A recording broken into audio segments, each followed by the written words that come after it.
peace, I saw that Facebook and Instagram have banned the Honorable Minister LOUIS FARRAKHAN and saying that he's dangerous. And you have to ask the question, dangerous to who, dangerous to what? And so I wanted to offer up my personal testimony to give insight into dangerous to who and dangerous to what.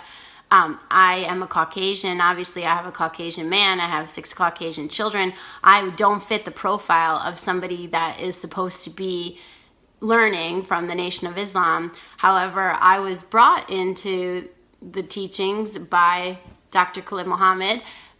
Again, it was not a lecture that was meant for me, but I had never heard a man talk like that before, and I desperately wanted to know what he was talking about. I was raised 40 miles outside of New York City, hardly ever saw black people, anybody of color. I think there were only a handful of even Jewish kids in our school, and I didn't realize that my life was like that on purpose until I was 20 years old.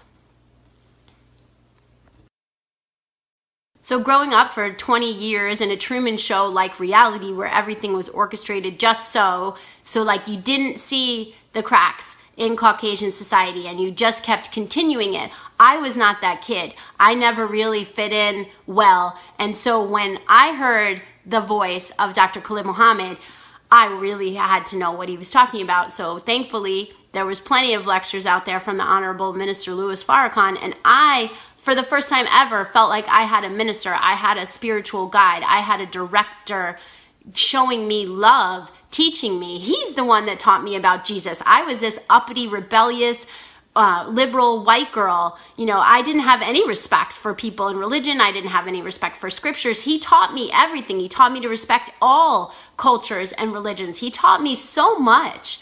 And this is slander, and it is the farthest thing from the truth about everything that is being said about the Honorable Minister.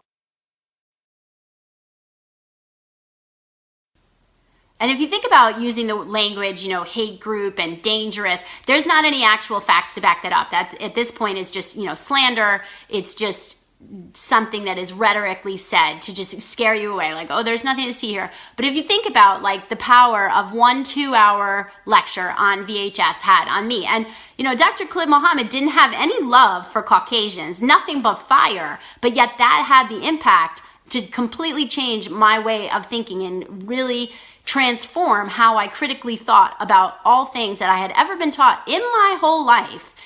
That's the danger, right? That your mind is going to get free. And so I've never actually been near a Muhammad's mosque. I've only had VHS tapes, cassette tapes. Yes, I am that old, and DVDs, and now, live streaming and interacting on social media. So I get the chess move. I get why they're doing that, but it's laughable. You can't shut this down. It's not your time. Your time's up.